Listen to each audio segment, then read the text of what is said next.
grade 12 learners. I am Ma'am Cindy Cruz Zubahib, your teacher in Entrepreneurship. Join me as we are going to talk about one of the interesting topics in entrepreneurship. But before that, kindly get your self-learning module number 6 for week 8, and also your answer sheets. Don't forget to write your name, subject, week number, module number, and the date. Good day, learners. Today, let's talk about the 4M's of production and business model. In developing a business plan, we also have to consider the importance of the 4M's of operations in all business opportunities, because it helps you to identify problems of the business in the future and the actual situation, especially in the production process and marketing. In the application of your 4M's of production, it is best to consider the customer's point of view in terms of their influences as to why they will buy a particular product. Does your product aim to answer each consumer's wants or needs and meet their expectations over the product? And how do suppliers, value chain, and supply chain affects the business and production?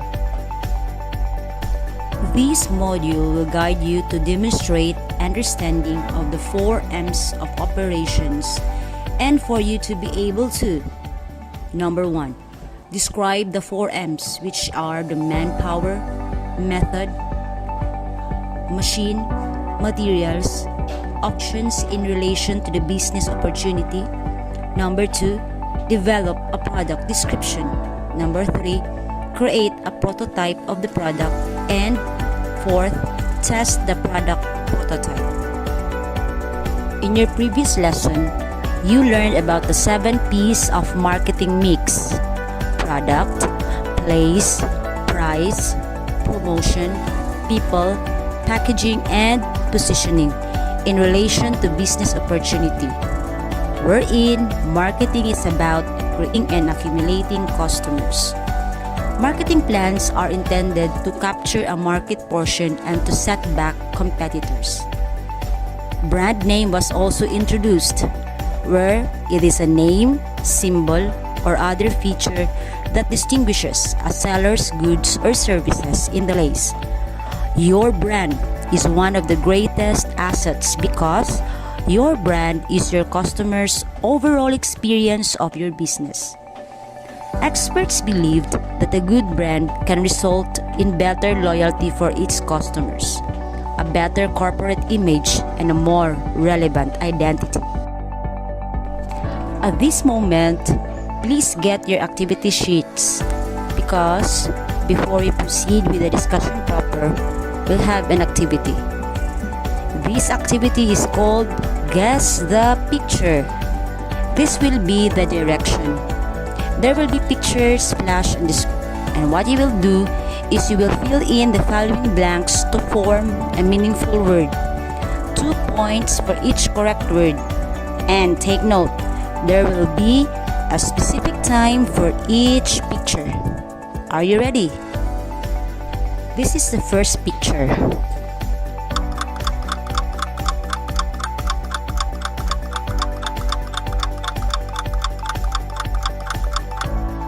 The answer is manpower. Very good. Let's have now the second picture.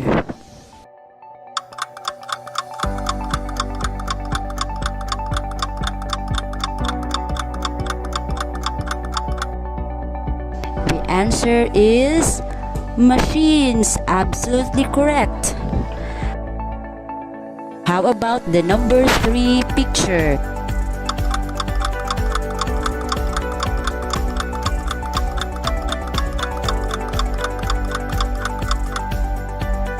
Yes, materials. Good. And the last picture.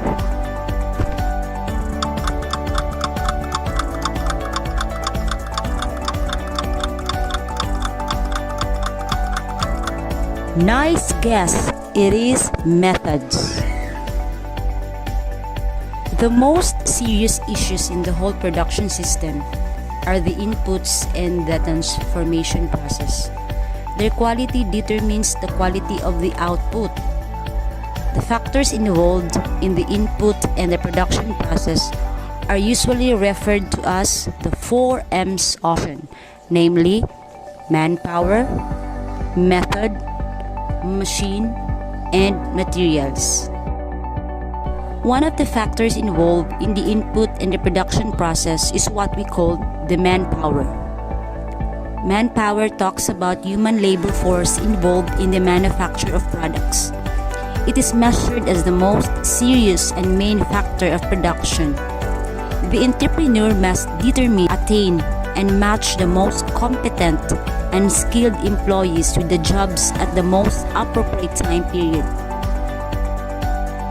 Educational qualifications and experience, status of employment, numbers of workers required, skills and expertise required for the job are some of the manpower criteria that must be highly considered by the entrepreneur.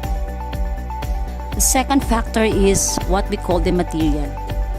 It talks about raw materials necessary in the production of a product. Materials mainly form part of the finished product.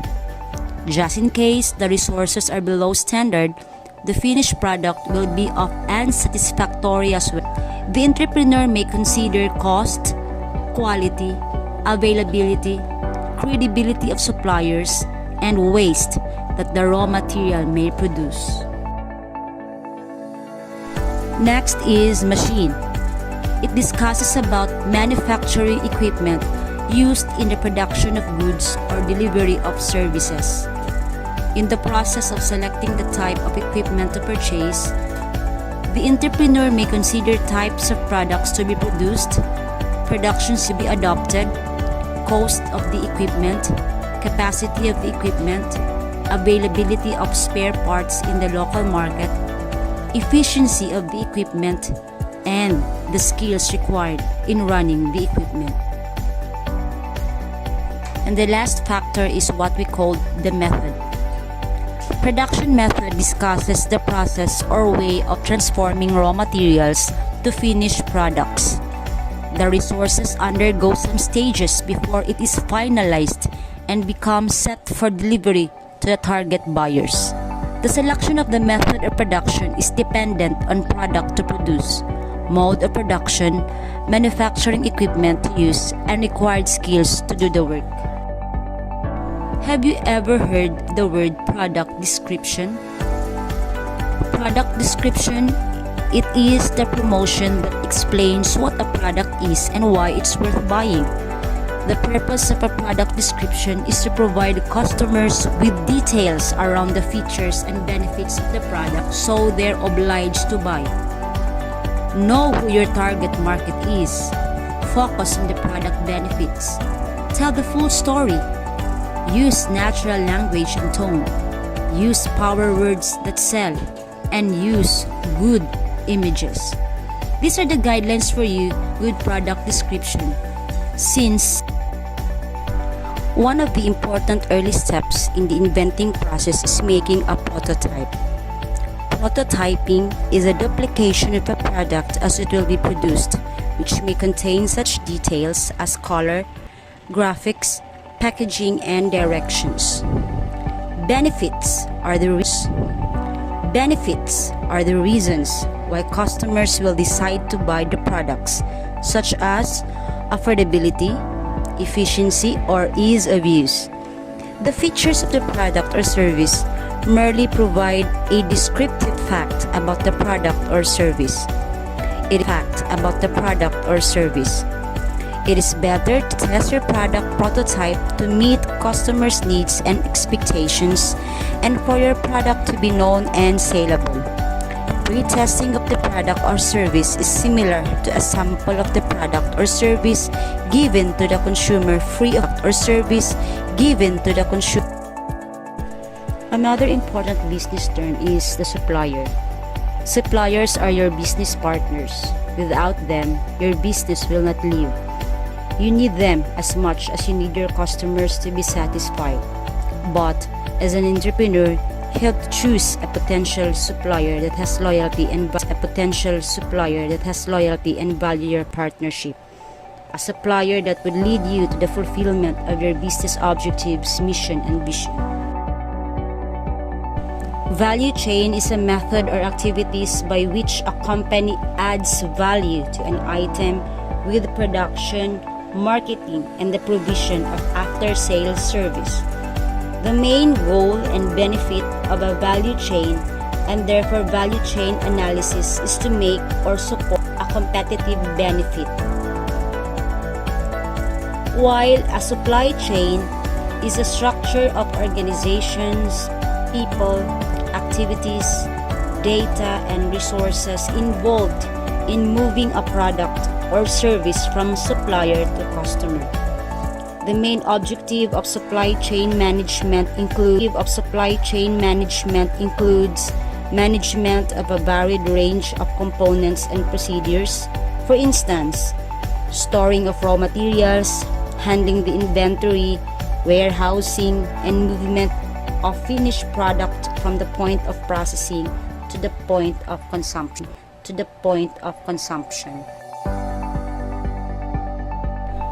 Business model. This describes the reasons of how an organization creates, delivers, and captures value in economic, social, cultural, or other context. The development of business model construction and variation is also called business model innovation and forms a part of a business plan. It is a company's plan for how it will make revenues and make a profit. It describes what products or services the business plans to manufacture and market, and how it plans to do so, as well as what expenses it will incur. These are the important phases in developing your business model, namely: number 1, identifying the specific audience. 2. Establishing business process. 3. Recording a business resources. 4. Developing strong value proposition. Number 5. Determining key business partners. And last, creating a demand for today's strategy and be open for innovations. After developing a business model, we will proceed in developing a business plan.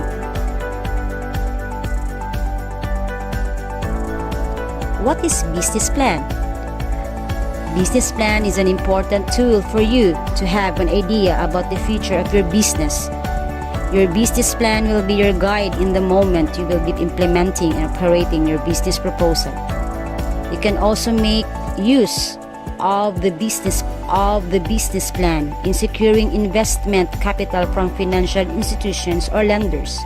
It can also be used to influence people to work for your enterprise, to secure credit from suppliers, and to fascinate potential customers. Business is not just about how much income or profit you can get, but it's about the life of your business.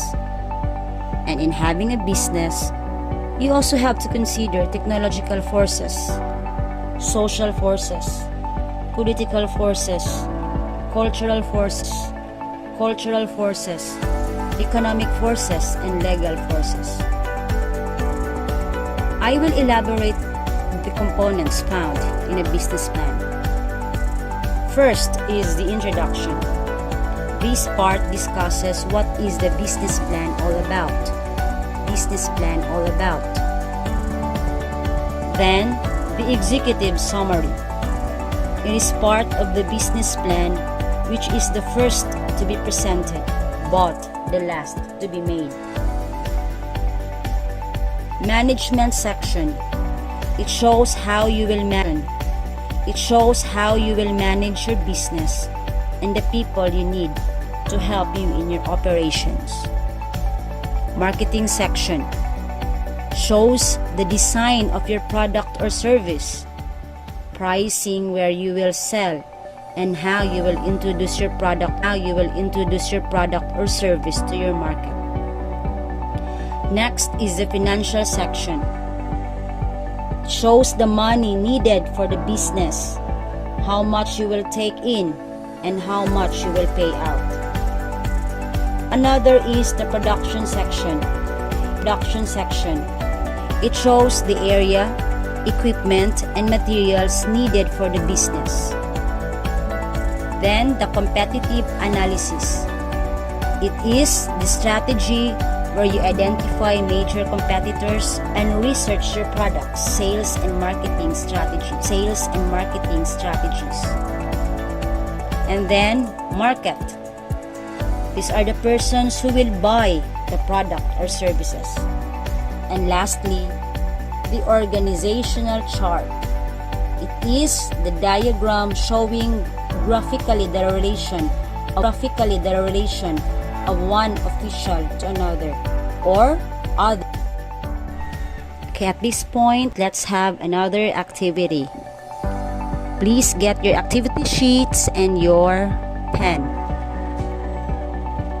For this activity, you will answer the following questions based on your learnings about the 4M's of production in the value chain or supply chain.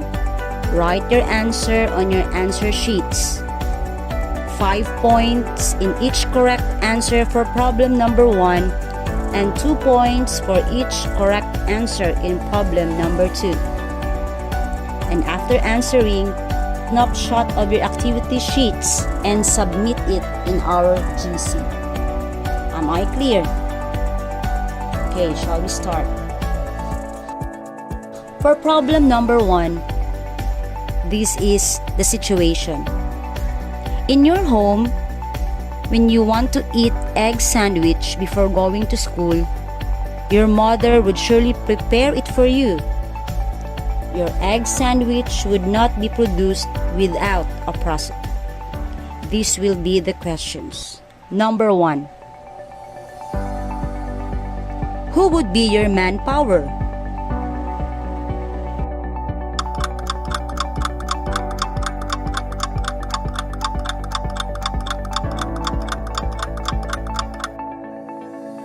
Number 2. What would be your materials?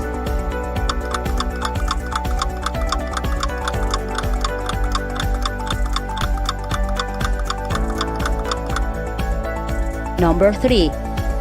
What machines or tools would you use?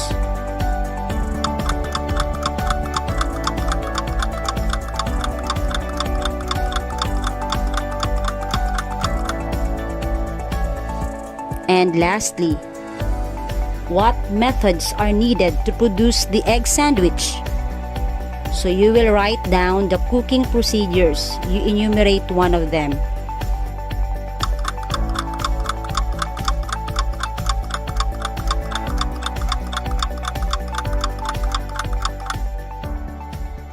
Let's proceed to problem number 2. With the picture shown on the screen, identify each picture, whether it is a value chain or a supply chain. Let's have picture number 1.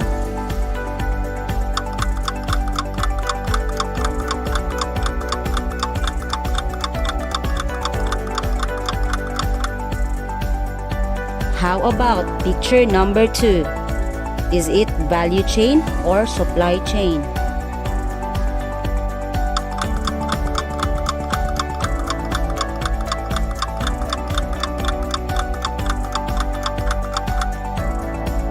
And lastly, picture number 3.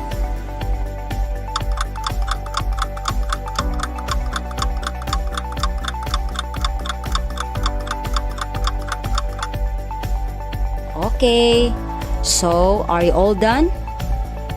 Congratulations! As what I have said a while ago, take a snapshot of your answers and submit it on our GC. And for our last activity, answer the following questions based on the picture shown. Write your answers in your activity sheets. 2 points in each answer. First question.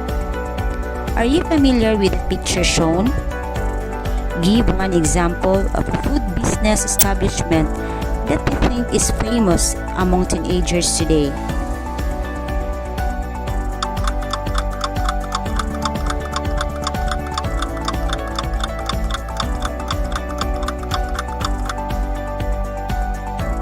Number 2.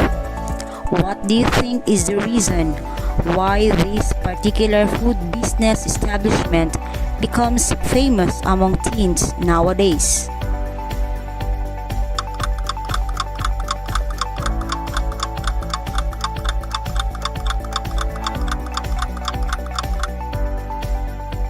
And number 3, do you know some other ways to enjoy their product other than coming in personally into their store and buying their product for yourself?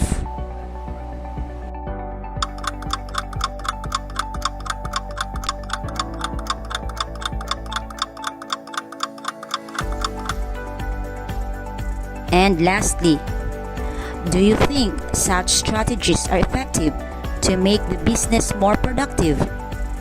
Why or why not?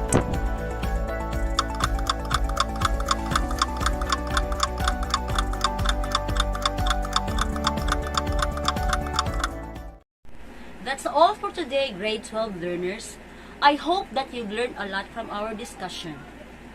Don't forget to answer the assessment, and the link will be found in our group chat. Thank you, and God bless.